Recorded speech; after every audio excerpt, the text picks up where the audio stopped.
Welcome to the Appliance Boss channel. What's up, everybody? It's your boy, Marcus the Money Man, the Appliance Boss. And I got a video for you today. So this is actually something that I was doing earlier today. So I was sitting down and I was going through how can I improve the booking percentage. So I looked at this about a year ago and we made steps towards improving the booking percentage. And then this summer, we really got pretty good at it, but we're refining that, right? We're making it part of our normal standard operating procedures. So what I'm gonna break down to you, what is a good versus bad booking percentage for us, okay? I've seen a lot of the Facebook groups, forums, some guys saying, hey, we book half of the calls that come in.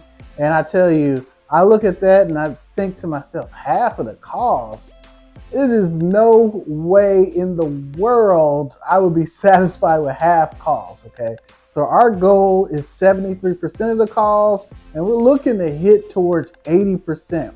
I know it can be difficult in appliance repair, right? Because in order to increase your booking percentage, you have to really be on point, okay? So for us, good, anything over 73%, and anything below 70 is bad. So you're gonna have gray areas, and we're talking for a month. And you're gonna have times like on the weekends, or Mondays are gonna be better booking days, Fridays are gonna be better booking days. So you're gonna have these days where people are calling in and they're trying to squeeze in. So you have to track this over a good time period and not just say every day I'm gonna be over 73, because that's not how it works, okay? But in order to increase it, you have to have a script. So consistency.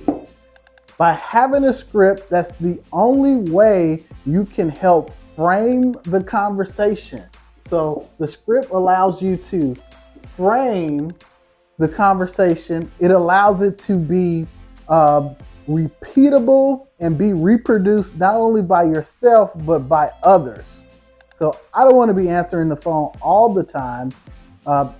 Believe it or not, I actually enjoy answering the phone. And when I get on the phones and I'm booking calls, you know, it's kind of gamified, but I don't want to answer the phones all the time. And I want my people to be able to answer and book calls just as good as I am, okay? Now, in order to do that, you have to have a script. The script, what it does is it has your customer service reps be consistent on what they're saying to the customers when they call. It also helps them navigate the call. So if your software program allows you to be able to enter in certain information during certain periods of the time, then you want to set up your script to be able to ask those questions first.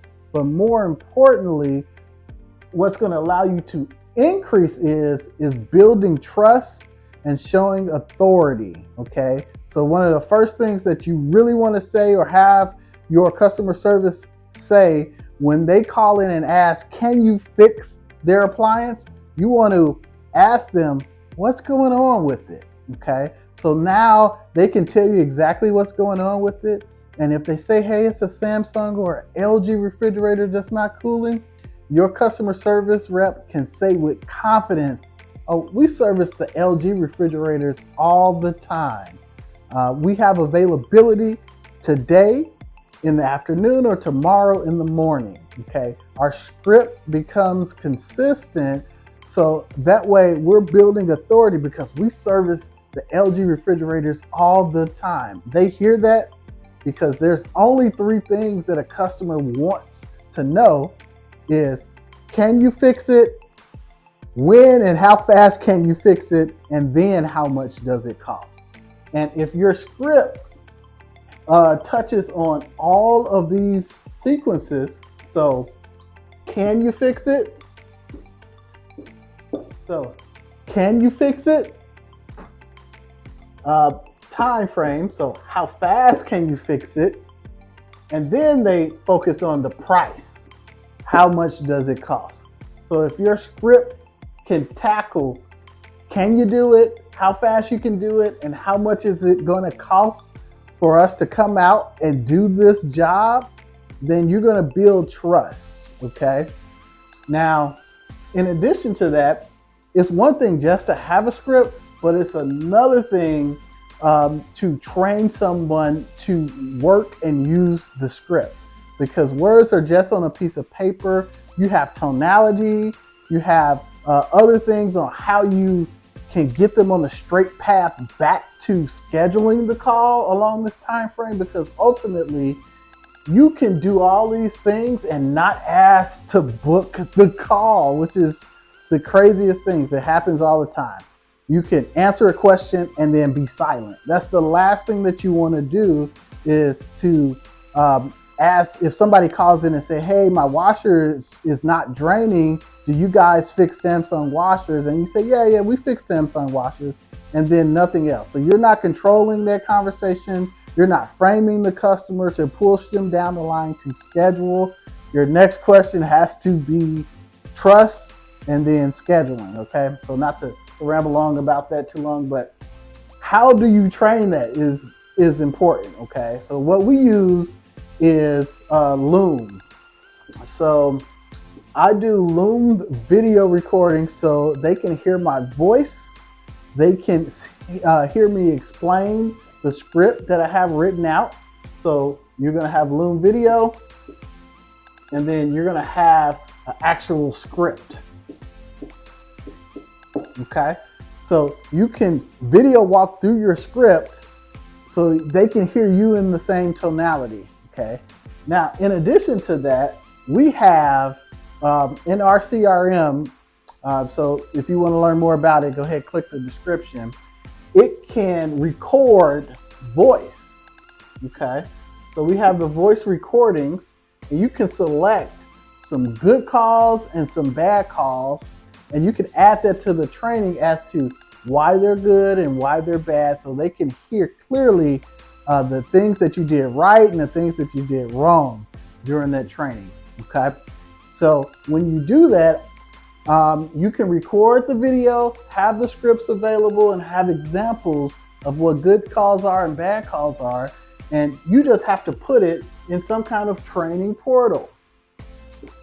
Okay, so if you don't have a training portal, if you don't have Loom, which a Loom account is free, you can sign up for one. I have the paid version, so I can do longer videos, shorter videos. Scripts, we use Google Docs for that. It's real easy to document in Google and share it amongst a group securely. And then your voice recordings in the CRM, your marketing tool. Okay, so this is what I did today. I updated the Loom videos to include not only our call scripts, but our rebuttals. Okay, so when you train, you have to think about the rebuttals. Is the service call fee applied? When their customer calls in and they complain about, hey, my parts haven't shown up yet, or why is my work order taking so long, or the recalls that come in, hey, your guy was out here, he fixed my appliance a week ago, is acting up again. So you want to be able to train your CSRs and have it in a systematized approach after it is proven effective. Okay, now I'll talk a little bit about this.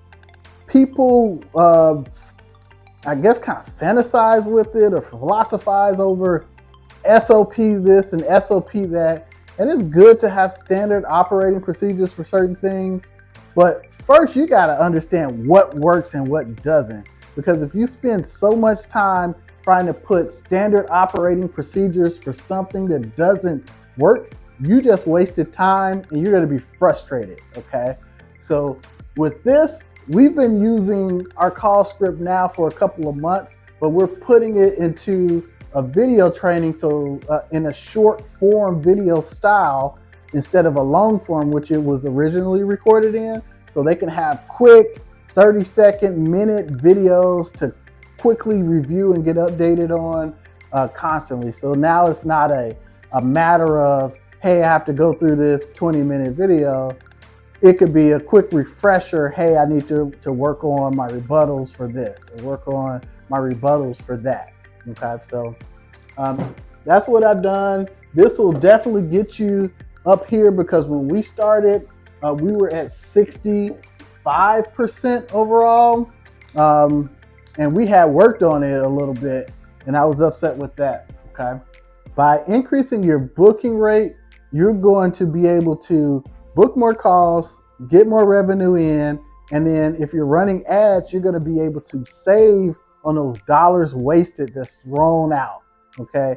Just a percentage going from 65 to 73 doesn't sound like a lot, but if you add 8% more calls, then that's 8% more dollars in the pocket. All right. Hey, thank you guys for watching. If you have a call script that you use, that you share, or you have multiple people answering your phones, let me know. What do you do? What do you do to train and make sure your call script is on point and being utilized?